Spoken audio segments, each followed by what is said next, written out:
Have you ever heard of a delectable dessert known as Mysore Pak? This widely beloved sweet treat is enjoyed not only in India but also beyond. It originated from the city of Mysore, which is one of the most well-known cities in the Indian state of Karnataka. In addition to Mysore Pak, there are other tasty treats that this region is famous for, such as the Tatte Idli, served at Biddi Road in Bangalore.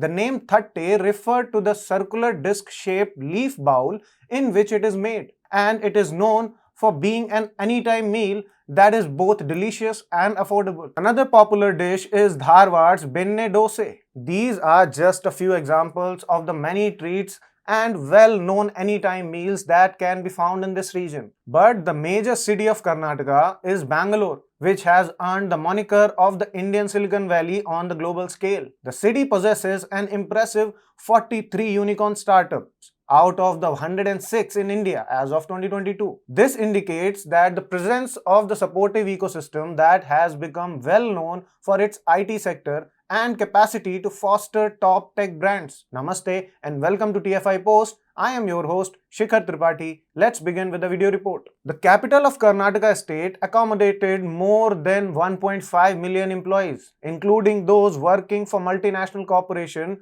such as Alphabet, Google, Amazon, Goldman Sachs and Accenture among others. With such a substantial workforce operating from a single location and living alongside the local population, the principle of supply and demand inevitably come into play.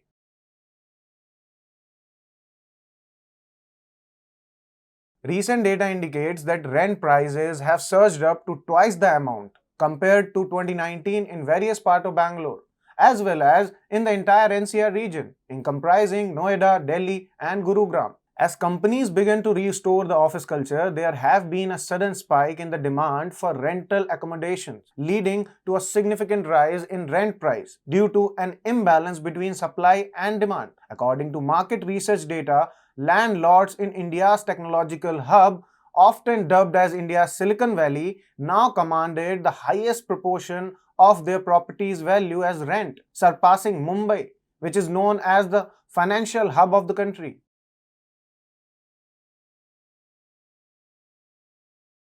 Bangalore has become a hub for the information technology industry over the past few decades. The city's transformation into an IT hub is attributed to a combination of factors such as the availability of skilled manpower, favorable government policies, and the presence of world-class educational institutions. The IT industry in Bangalore can be tracked back to the establishment of the Indian Institute of Science, which is IISc, in 1909. The IISc played a significant role in the development of Bangalore's scientific and technological ecosystem, attracting researchers and scientists from all over the world. The establishment of the Electronic City in 1978 was a major turning point for Bangalore's IT industry. The Electronic City was the first software technology park in India and provided a platform for the growth of the software industry in Bangalore. This was followed by the establishment of the International Tech Parks in 1996, which further accelerated the growth of the IT industry in Bangalore.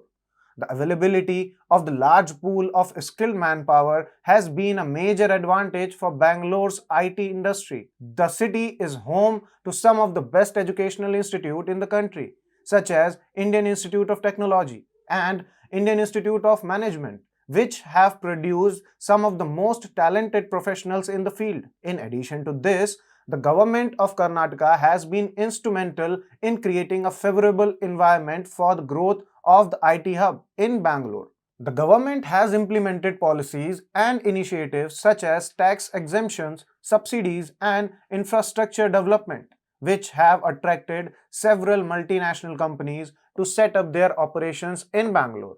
And that gives more fame to the state of Karnataka.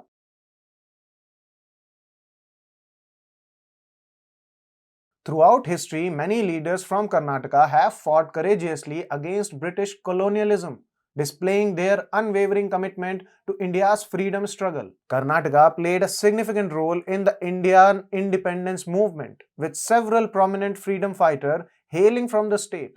The state witnessed several protests and movements against British rule, with leaders such as Kittur Rani Chennamma, Sangoli Raina, and Kelladi Chennamma leading the way. The non-cooperation movement of 1920 to 1922 saw a large-scale participation of people from Karnataka, with leaders such as S. Nijalingappa, Sardar Virendra Patil, and Kengal Hanumanthayya joining the movement. The Quit India movement of 1942 also saw widespread protests and demonstrations in Karnataka, with leaders such as K. Hanumanthayya, S. Nijalingappa, and T.A. Pai playing key role in promoting nationalistic wave in the state. Karnataka is a state with its own rich cultural heritage, a distinct language, and unique cuisine.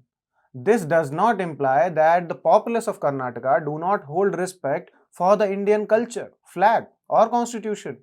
In recent times, some reports had emerged from Karnataka of discrimination against individuals hailing from the different states, particularly from Bihar.